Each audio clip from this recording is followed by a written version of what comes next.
안녕하세요. 지극히 사적인 책 읽기의 똑서입니다. 안녕하세요. 독서하는 잔 똑자입니다. 네, 저희는 세이노의 가르침 계속 읽고 있습니다. 오늘은 1부에서 각자 인상 깊었던 부분 리뷰를 해볼 텐데요. 제가 먼저 하도록 하겠습니다. 인상 깊었던 부분이 참 많아요. 그리고 배운 것도 참 많고, 그 중에서 이제 두 개를 제가 한번 뽑아봤는데요. 첫 번째가 무슨 일이든지 더 잘하는 방법이 있다. 이거였어요. 여기서 이런 말을 하더라고요. 사업을 하면서 많은 사람들을 겪어본 경험에 의하면 가장 골치 아픈 사람이 자기 기준으로 일하는 사람이에요. 자기 나름대로 최선을 다하고 있다. 난 최선을 다하고 있고 일을 잘하고 있다. 이렇게 생각하는 사람들이 가장 골치가 아팠다고 합니다. 음, 대부분의 사람들이 자신은 일을 충분히 잘하고 있고 잘하고 있다고 생각하기 때문에 더 효율적으로, 더 완벽하게 일하는 방법이 있다는 걸 인정하지 않는다고 합니다. 즉, 자기 도취에 빠져 있다고 하는데요. 사람들이 세이노님한테 당신은 왜 이렇게 책을 많이 읽느냐라고 물을 때마다 세이노님이 해주는 대답이 있는데요. 그 대답을 한번 읽어볼게요. 내가 경영을 제대로 하고 있는 것인지, 내가 제대로 살아가고 있는 것인지, 내가 자기 도취에 빠진 것은 아닌지, 내가 똥 묻은 개인데 겨 묻은 개를 탓하기만 하는 건 아닌지, 내 눈 속의 들보는 못 보고 남의 눈 속 티끌만 보는 것은 아닌지, 내가 제대로 일을 효과적으로 처리하는 것인지 등등 불안하다 보니까 확인을 받으려고 읽는 것이다. 저도 책을 읽는 이유는 제가 일을 잘하기 위해서 읽은 적이 없거든요. 저는 대다수 사람들에 속하는 사람인 것 같아요. 책을 일 더 잘하는 방법, 이런 책을 읽은 적이 없어요. 그래서 이 부분 읽으면서 많이 반성을 하게 됐고요. 저도 자기 나름대로는 최선을 다한다고 얘기를 하지만 성과가 제대로 안 나는 사람들을 보면 좀 안타까운 면이 많아서 지켜보면 그분들이 말하는 최선은, 음, 세이너님이 보기엔 정말 최선이 아닌 경우가 많더라고요. 제가 보기에도 최선이 아닌 경우가 참 많았던 경우가 많았어요. 그래서 최선이라는 말은 사람마다 다 다르다라는 걸 느꼈고요. 그래서 이 세이너님이 일을 더 잘하는 방법으로 5가지를 말씀을 해주셨어요.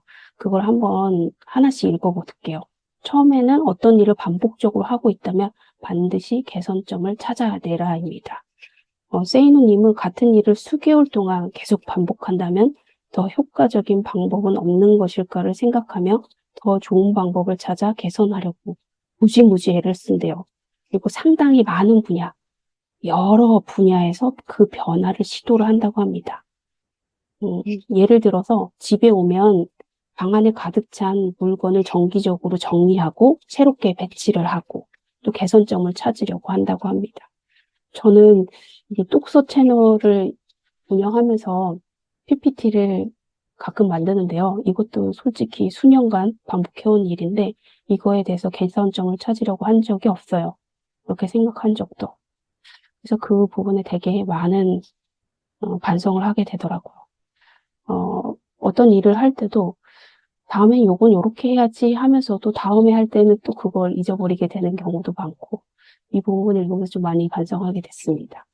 두 번째는 행동하기 전에 그 일에 필요한 지식을 반드시 흡수하라입니다.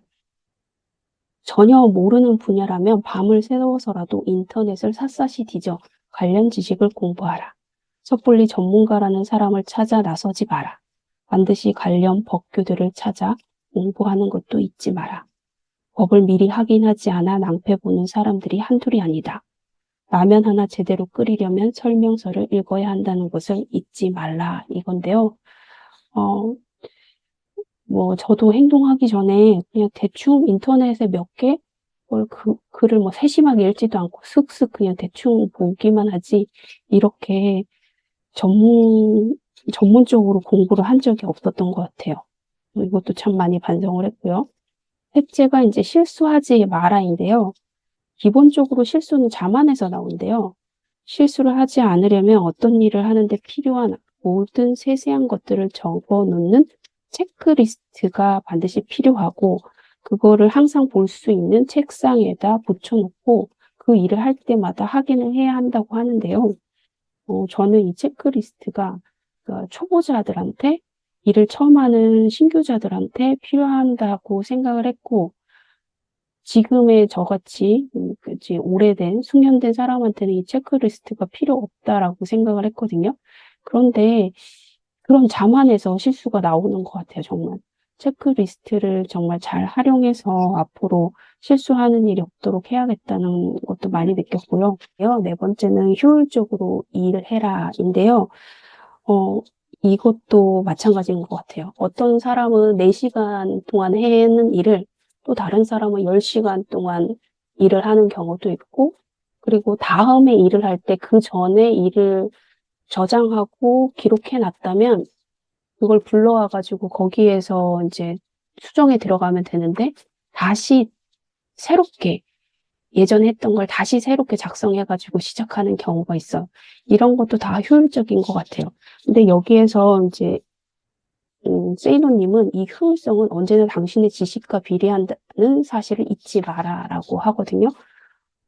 내가 다음엔 이렇게 해야지, 더 효율적으로 해야지라고 생각하는 것도 중요하지만, 예를 들어 이제 엑셀을 만질 줄 아는 사람과 아닌 사람은 그 효율성이 달라지잖아요. 그래서 그 지식과 비례한다라고 말씀을 하시는 것 같고, 이제 5째가 그 일을 이미 해본 경험자의 의견을 반드시 들어라입니다. 저는 이거는 5번째는 정말 생각하지 못했던 부분이라서 정말 주의 깊게 봤는데요. 직장인들이 상사를 잘 만나는 것은 정말 행운에 속한다고 합니다. 그래서 세이노님은 경력직 사원을 뽑을 때 그가 예전에 직장에서 누구 밑에서 일을 배웠는지, 그 상사는 어떤 사람이었는지를 반드시 묻는다고 합니다. 무역 서류를 담당할 경력 직원이라면 그가 작성한 영문 문서들을 예전 직장에서 누가 살펴보았는지도 확인한다고 합니다. 혼자서 정권을 위임받았다면 그는 배운 것이 없으니 보나마나 일을 잘할 리가 없다. 이거였는데요. 제가 예전에 이제 면접을 봐서 누군가를 채용한 적이 있어요. 그분은 혼자서 다 하셨던 분이거든요. 사무를 혼자 다 하셨던 분. 누구가 일을 가르쳐 준 적도 없고, 말씀도 너무 잘하시고, 모든 일을 혼자 다 해서, 그때 제 생각엔 정말 다 할 수 있을 거라고 생각을 했어요. 근데 막상 일을 시켜보니까, 컴퓨터에 문서를 저장할 때, 그 문서 저장하는 이름도 다른 사람이 찾아볼 수 없게 저장을 해놓기도 하고, 심지어는 저장도 안 했고 그냥 날려버리기도 하고, 진짜 황당하게 일을 하는 경우가 있는 분을 만나 뵌 적이 있어요. 말씀을 워낙 잘하셔가지고, 아니, 여기서 세이너님도 면접에서는 절대 걸러낼 수 없다고 말씀을 하시잖아요. 그 말에 정말 공감하고요. 이 혼자서 일해야 한다는 것이 배울 수 없는 단점이 있구나. 그때 저도 이제 뼈저리게 느꼈는데 이걸 물어보진 않았거든요. 근데 앞으로 이런 거를 물어봐야겠다라는 생각도 들고, 여기에서 이런 말씀을 하세요. 당신의 상사가 당신에게 일 좀 똑바로 하라고 할 때 고마움을 느껴야 된다. 그러니까 일을 가르쳐 주면서 혼내는 거는 정말 괜찮은 것 같다라는 생각이 들었고, 저 또한 예전에 저한테 뭐라 그러셨던 상사분이 또 한편으로는 감사하게 느껴지기도 했던 부분입니다. 이렇게 이제 말씀을 드리면 딱 피부에 와닿지 않을 것 같아서 세이노님의 일 처리 방식을 좀 예로 하나 들어드리면 좋을 것 같아요. 어떻게 일을 하셨는지 저도 이 부분 보면서 정말 인상 깊었고요. 이제 세이노님이 공장 자동화 시스템을 도입해야 할 일이 있었어요. 근데 대다수 사람들은 전문가 집단에 그냥 맡기잖아요. 하지만 세이노님은 자신이 먼저 일하기 전까지는 하청을 줄여갖고 하지 않는다고 합니다.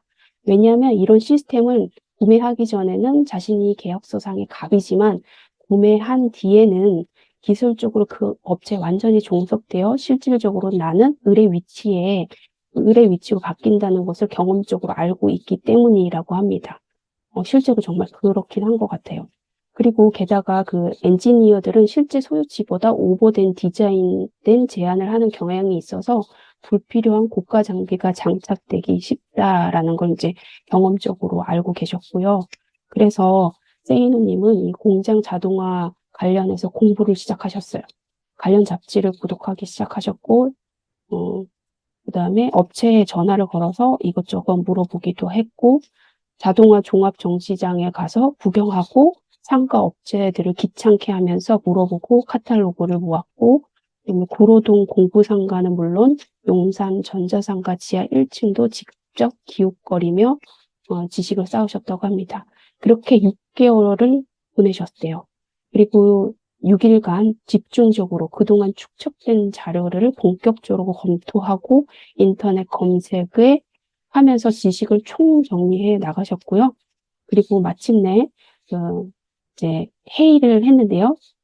이제 공장 자동화 시스템을 도입하는 거에 대해서 이제 회의를 했을 때 그곳에서 자신 있게 자신이 방향을 제시할 수 있었다고 합니다. 가장 저렴한 방식이 무엇이며 어떻게 일을 시작해야 되는지 말씀하실 수 있었다고 합니다. 정말 다른 것 같다라는 생각이 들고요. 이렇게 부자들은 이렇게 일을 하는구나라는 생각을 해서 좀 많이 배운 부분이었습니다. 그리고 세이노님의 조언이 있었어요. 저도 이 부분은 예전에도 그래 나도 그렇게 해야지 했던 부분인데 세이노님은 일간지는 물론이고 경제지도 보고요. 그리고 전문지도 봐요. 때로는 지방지도 보는데 예를 들면 이제 제주도에 뭔가 돈벌이가 보이면 제주도에서 발행되는 지방지를 구독하는 시기예요. 가장 많이 신문을 봤을 때가 30개를 넘는 신문을 보셨다고 합니다. 심지어는 외국 신문도 가끔 보는 편이기도 하고요. 그리고 어떤 새로운 일을 할 때 반드시 그 분야에서 발행되는 잡지와 신문을 찾아서 6개월 이전부터 구독한다고 합니다.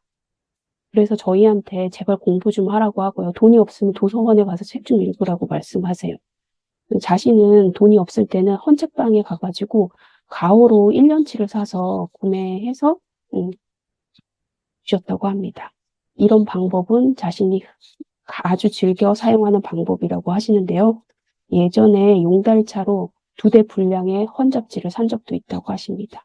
이거 보면서 정말 나는 이런 적이 한 번도 없는데 정말 많이 반성하게 됐고 이제라도 정말 경제지 하나라는 봐야 되지 않을까라는 생각이 들었습니다.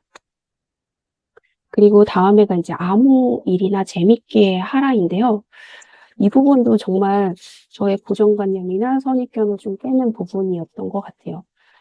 많은 부자들은 일하는 것을 취미라고 말을 하는데요.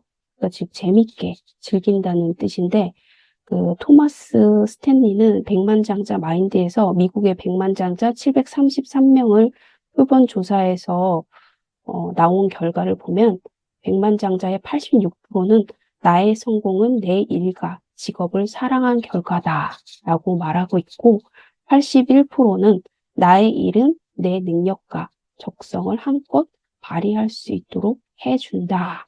이렇게 말하고 있거든요. 그러면 이 말만 보면 내가 좋아하는 일을 내 능력과 적성에 맞는 일을 해야 되는 거 아닌가라는 생각이 들잖아요. 하지만 이 백만장자들의 경우 어느 날 갑자기 자신의 능력과 적성을 알고 시작한 것이 아니라 그 백만장자들이 이를 택하게 된 동기는 그저 우연한 기회가 29%고요. 시행착오가 27%, 예전 직업과의 관련성이 15%, 그다음에 이전 고용주가 놓친 기회로 그 일을 하게 된 경우가 7%라고 합니다. 즉, 대다수의 백만장자들은 어떻게 하다 보니까 그렇게 되었다는 말이고요. 어쩌다 하게 된 일에서 돈을 벌었다는 뜻이라고 합니다. 그러니까 백만장자들은 어떻게 하다 보니까 하게 된 일에서 기회를 포착하고 그 일을 사랑하고 즐김으로써 능력과 적성을 한껏 발휘할 수 있는 일로 바꾸어 버렸다는 것인데요. 근데 요즘에 막 젊어서 은퇴하기, 파이어족 이런 말이 막 유행하잖아요. 그런데 이 말에 대해서 이게 세이누님이 이렇게 말씀을 하세요. 진짜 부자들이 일찍 은퇴하는 것을 본 적이 있는가? 아니, 건강이 허락할 때까지 손을 놓지 않고 일하는 사람들이 바로 부자들이다. 일하는 것이 재밌어 죽겠는데 은퇴를 해? 그것도 젊어서 돈을 벌어놓고 은퇴를 해? 그런 생각을 한다는 것 자체가 일이 재미없다는 뜻이고, 일을 즐기지 못하는 사람이 부자가 될 수 있다고? 그것도 젊어서 부자가 되어 은퇴를 한다고? 투자를 잘해서 부자가 됐다고? 무슨 돈으로 투자를 한단 말인가? 개떡 같은 소리 그만들 해라. 이렇게 말씀을 하시거든요. 그리고 자신이 경험한 걸 또 얘기하세요. 자신도 20대엔 그렇게 생각을 하셨대요. 그래서 실제로 39세에 평생 먹고 살 만한 재산을 모았다가 은퇴를 한 적이 있다고 말씀을 하십니다. 하지만 곧 다시 일을 시작하셨대요. 왜냐하면 이 일을 대체할 만한 재미를 찾지 못했기 때문이라고 말씀하십니다. 그래서 부자들이 계속 일을 하는 거고, 일이 재밌기 때문에 또 돈을 많이 버는 거고, 그렇게 선순화되는 것 같아요.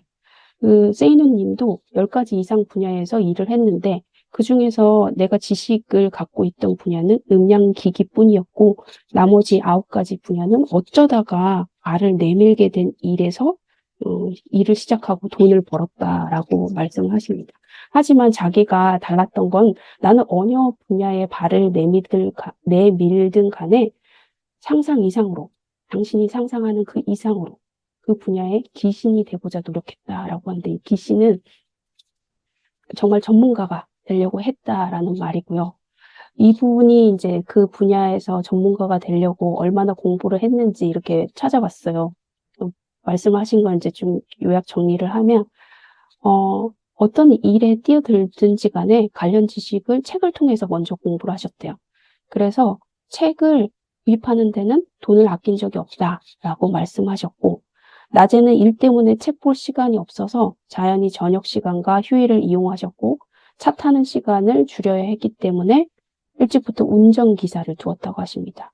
그리고 특별한 날이건 크리스마스건 내 생일이건 가리지 않고 열심히 공부하셨다고 합니다.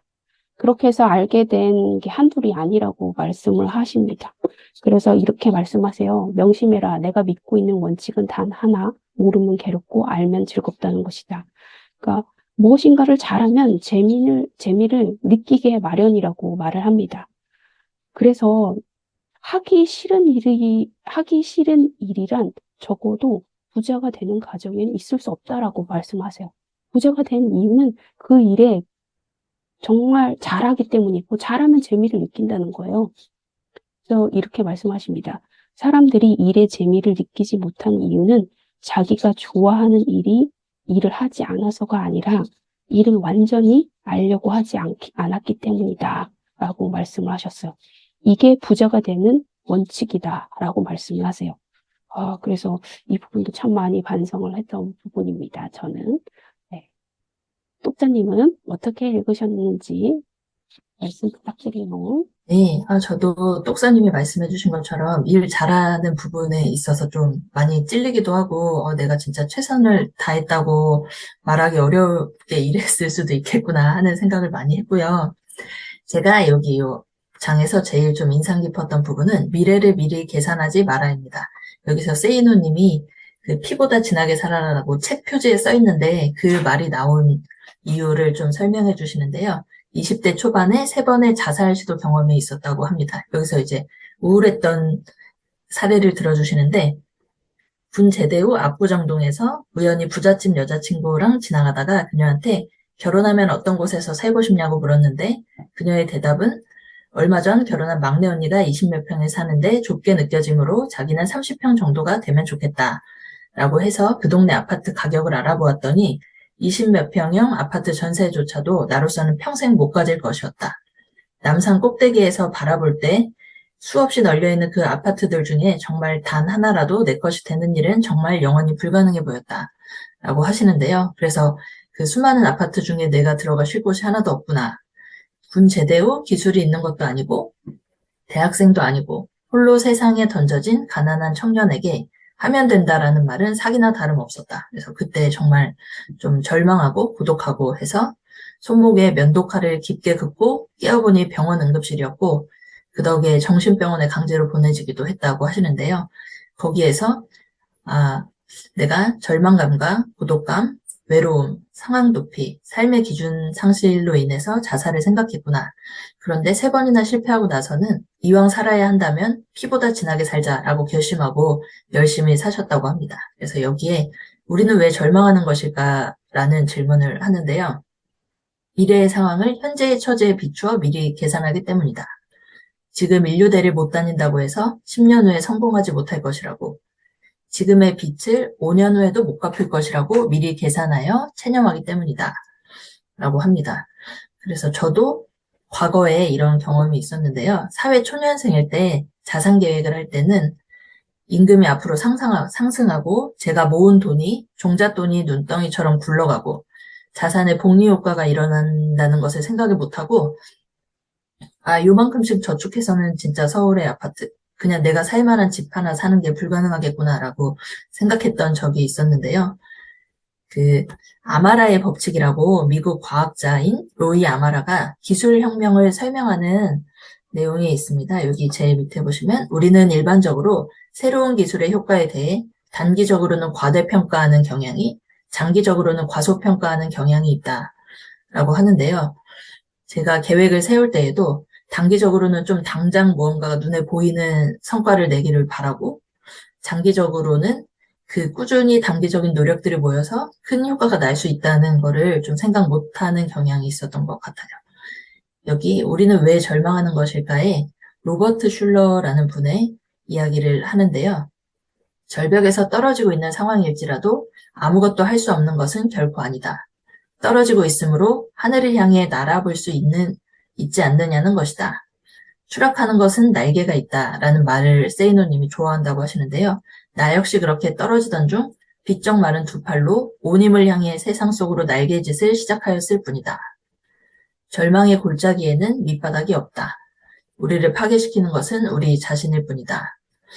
라고 이야기하고요. 여기 미래를 미리 계산하지 마라라는 제목으로 이야기한 이유는, 미래를 미리 계산하는 의심을 가지고 있는 경우 실제 이루기가 좀 어렵고, 승자는 일단 달리기 시작하면서 계산을 하지만 패자는 달리기도 전에 계산부터 먼저 하느라 바쁘다. 이 부분이 엄청 좀 개인적으로 찔렸던 것 같습니다. 제가 뭔가 좀 게으른 완벽주의자 성향이 있는 편인데요. 뭔가 시작하기 전에 이런 조건이 되면 시작해야지 라고 하고 실천을 좀 안 하는 일이 많았는데, 앞으로는 먼저 시작을 해야겠다는 생각을 했습니다. 그리고 요 아마라의 법칙처럼 단기적으로는 과대평가하고 장기적으로는 과소평가하는 경향이 있음을 알고, 책을 읽고 지식을 축적하고 배우고 미친 듯이 피를 토하는 마음으로 제대로 하면, 아까 앞에 세이노님이 제대로 일하는 법에 대해서 말씀해 주신 것처럼 내가 그렇게 앞으로 좀 변하고 매일매일 꾸준히 정진하는 자세를 가지면 내가 생각할 수 있는 것보다 더 멋진 미래를 맞이할 수 있지 않을까라는 생각을 했습니다. 네, 여기까지가 1장 읽었던 내용이고요. 다음에 3장에서 뵙겠습니다. 네, 감사합니다. 다음에 또 만나요.